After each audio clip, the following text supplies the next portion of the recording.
10년 만에 철도 협력 분과 회의를 열었죠. 이 회의를 통해서 끊어진 철도를 다시 연결을 하고 그리고 또 현대화하기 위한 공동 연구조사를 착수하기로 합의를 했습니다.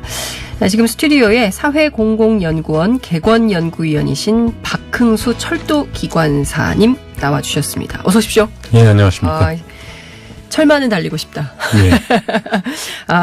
뉴스공장에 벌써 세 번째 출연이시라고요. 예, 그렇습니다. 예, 저하고는 처음이시기 때문에 제가 선배로 모시고 방송을 하겠습니다.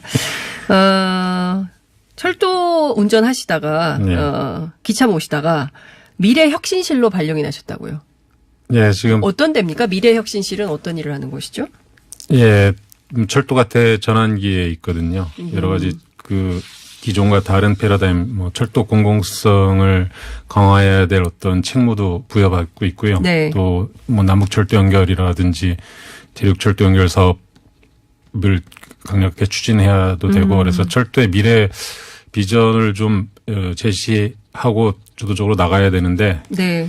저는 그 부서의 가장 말단에서 실무 일을 하고 본사 어딘가에 숨어 있습니다. 네.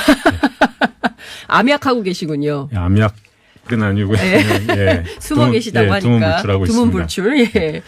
지금 10년 만에 다시 회의가 열린 거예요. 예. 노무현 정부 때 처음 얘기가 됐던 걸로 저도 기억을 하거든요. 제가 그때 통일부 출입 기자를 했었기 그렇습니다. 때문에 예. 그때를 기억을 하는데 10년을 기다리셨네요.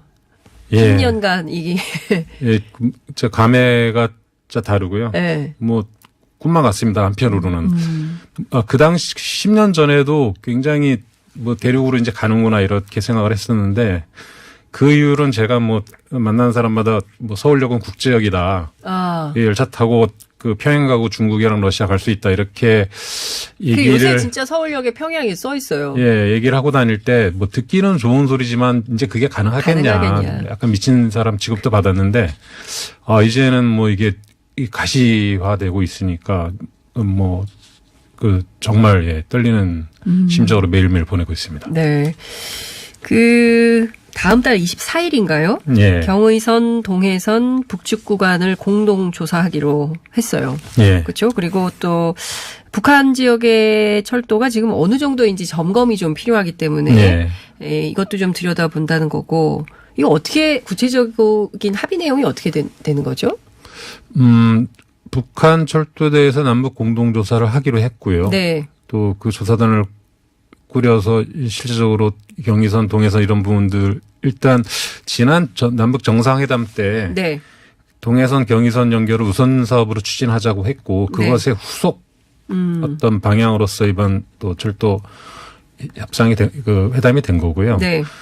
그것의 이제 추진 과제로 일단 시급하게 북한 철도 현재 상황을 알아야 일단 진단을 해야 처방이 나오는 거니까 네. 처방으로 가기 위한 어떤 검지를 하는 거죠. 검증을. 예. 그래서 일단은 지금 개성까지는 과거에 남북철도가 다녔습니다. 이 남북철도 연결 사업을 통해서 판문역까지 다녔고요.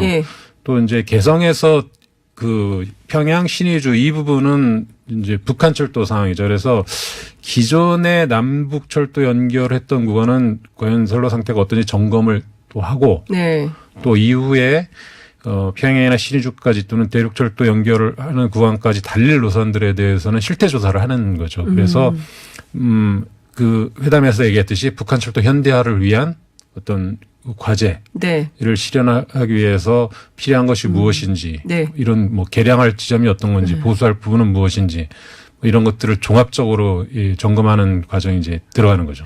2003년에 직접 경의선 철도를 화물 열차를 몰고 운행을 하신 적이 있으시잖아요. 그리고 직접 군사분계선도 넘으셨고 이럴 때 어떠셨어요? 그리고 지금 북한의 철도 사정이 낙후할 거다라는 그냥 인식만 가지고 있는데 실제 어느 정도인지 설명을 좀 해 주실 수 있을까요? 일단 2000년대 초반에 이제 처음에 남북철도 연결 사업을 할 때 북측 구간의 선로 상태나 이런 또 직접 운행한 기관사님들의 얘기를 들어보거나 또 제가 이렇게 군사분계선 쪽 운행할 때 보면 뭐 다 군사시설이고 초병들이 있고 이런 산악지대 이고 선로 상태는 뭐 아주 천천히 그리고 이제 개성공단까지 남북이 그 당시에 협의한 건 25km로 북측 구간 운행했거든요. 시속. 예. 그래서 시속 25km요? 예. 근데 뭐 그 속도라도 다닐 수만 있다면 뭐 충분히 예. 뭐 하루 사이에 왕복을 가능했던 거고요. 그래서 화물열차가 화물을 싣고 가서 내리고 충분히 또 이 문산 임진강만 넘어오면 한국에서는 빠른 속도로 남측 구간에서 빠른 속도 달렸으니까요. 근데 지금 이제 북한 철도 상태가 낙후돼 있다 이런 거는 김정은 위원장이 그 정상회담에서도 민망할 얘기했어요. 수준이라고 얘기했는데 도로가 불비하고 민망할 수준이다. 단적으로 보면 그런 거죠. 이제 그 선로를 바치는 게 침목입니다. 침목. 네. 예. 근데 이게 지금 남측에서는 거의 쓰지 않는 나무 침목으로 지탱하고 있는데 우리는 뭘 쓰죠? 우리는 이제 콘크리트 침목으로 해서 PC 침목이라서 콘크리트의 어떤 강성 여러 가지 재질을 첨가해서 이것이 충격을 충분히 이제 그 받아들일 수 있는 것을 쓰고 있는데 나무 침목 같은 경우는 빨리 갈아주지 않으면 이게 썩거든요. 나무 침목을 우리는 언제까지 썼어요? 아마 주요 간선 경부선 함선철라도 이런 이렇게 주요 간선 부분들은 80년대 후반부터 계속 바뀌었고 거의 한 20년, 30년 전에부터 이게 바뀌었고요. 그리고 아주 그 시골 간이역의 어떤 그 쓰지 않는 선로 이런 데는 남아있을 수 있습니다. 근데 거의 뭐 그런 부분들까지 다 신형 침목으로 바뀌었고 그래서 이런 이제 나무가 썩거나 또 이러면 선로를 지탱해 주지 못하기 때문에 열차 속도를 제대로 낼 수 없거든요. 근데 단순히 이런 침목 문제가 아니라 그 선로도 주기적으로 갈아줘야 되고 또 신호 체계라든지 전력 체계 이런 것들이 제대로 이렇게 조화를 이루어야 되는데 또 북한의 전력 사정이 굉장히 안 좋기 때문에 제대로 된 어떤 철도 운행을 할 수 없었다. 그런 측면에서 이런 부분들에 대한 종합적인 어떤 점검과 진단이 우선적으로 필요한 거죠. 네. 그러니까 우리는 한 20년 전, 30년 전에 다 교체됐던 침목을 북한은 아직도 쓰거나 근데 이 나무 침목조차도 제대로 되어 있는지 상황이 어떤지 이것도 이제 점검을 해봐야 되는 건데 우리는 통상 기차가 고속철 같은 경우에 몇 킬로로 달리죠? 최고 속도는 300km. 300km죠. 로 달리고 있죠. 예. 예전에 북측에서 장성택. 김정은 위원장의 고모부인데 한국에 왔을 때 고속철에 300km가 넘어가니까 벌떡 일어나가지고 야 우리가 해냈다 이렇게 해서 통일부 관료들이 깜짝 놀랐다는 얘기를 제가 들은 바 있거든요. 그런 경험을 이제 북한도 하게 되는 겁니까? 뭐 장기적으로는 중국에서도 그 평양 신의주 또는 개성 신의주 간 고속철도 건설 제안도 했었고요. 그래서 뭐 고속철도를 놓는 구상도 장기적으로는 하고 있는 것으로 알고 있습니다. 네. 우리는 몇 킬로 고속철 말고 뭐 다른 화물열차 이런 것들은 보통 세계적으로 또 한국도 그렇고 화물열차는 70에서 한 100km 정도 수준을 내고 있고요. 또 지금 일반 여객열차 같은 경우는 150km 속도를 달리고 있습니다. 그러니까요. 예. 동해선도 공동조사를 하게 되는 거죠. 동해선 수준은 어느 정도 될까요? 비슷할까요? 지난번에 이제 풍계리 핵시설 이제 파괴한다 그럴 때 기자단이 북측의 동해선 구간을 13시간 걸려서 다녔거든요. 근데 그걸로 볼 때 13시간일걸요? 13시간이 아니라 13시간이요. 13시간을 거쳐서 다녔는데 그걸로 볼 때 굉장히 낙후되어 있는 건 맞다. 근데 일단 선로가 없는 게 아니라 그렇게라도 13시간을 걸려서라도 갈 수 있다는 건 일단 심폐소생술을 할 수 있는 그러니까 수준이다. 그러니까 생명이 다하진 않은 거다. 그래서 살릴 수 있다. 살릴 수 있는 게 있고 그래서 그 부분에 대한 조사나 이런 개량 사업도 필요한데 문제는 그 동해선 남측 구간이 그 강릉에서 제진 구간이 지금 미싱 링크라서 선로가 없습니다. 그래요? 그래서 그 문재인 대통령이 이제 아시아나의 H자형 그 한반도 도로망 철도망 구상을 하고 있는데 그 H자의 동쪽 부분에 지금 잉크가 아직 다 안 칠해진 거거든요.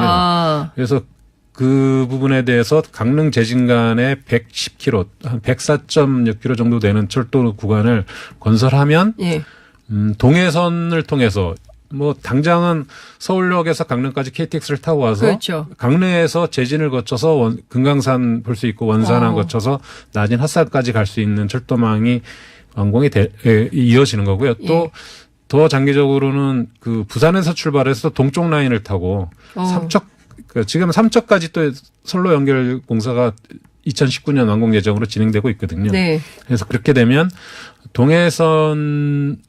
한번 더 동해를 축으로 해서 북으로 가는 선로가 또 만들어지는 거죠. 기대가 됩니다. 네. 부산에서 출발해서 유럽까지 갈 수 있는 날이 이 다 연결되면 몇 년이면 다 연결이 될 수 있을까요?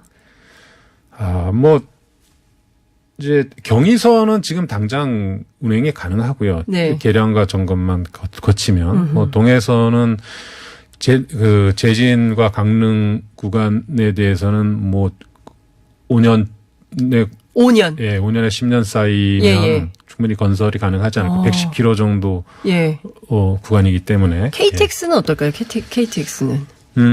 KTX 같은 경우는 그 경강선 강릉 가는 열차가 만종에서부터 한 120km 구간인데 5년 걸렸거든요. 네. 시공식부터 완공 때까지 5년 걸렸는데 근데 이게 뭐 그 전에 뭐 설계도 하고 사전 조사도 하고 뭐 이런 기간도 필요한 건데 만약에 이 평양까지 또는 신의주까지 KTX 노선을 한다면 그런 평양까지 한 5년에서 10년 정도의 시간을 투자해야 되지 않을까. KTX로 가면 한 40분 정도 걸린다는 얘기 제가 들었어요. 서울 평양.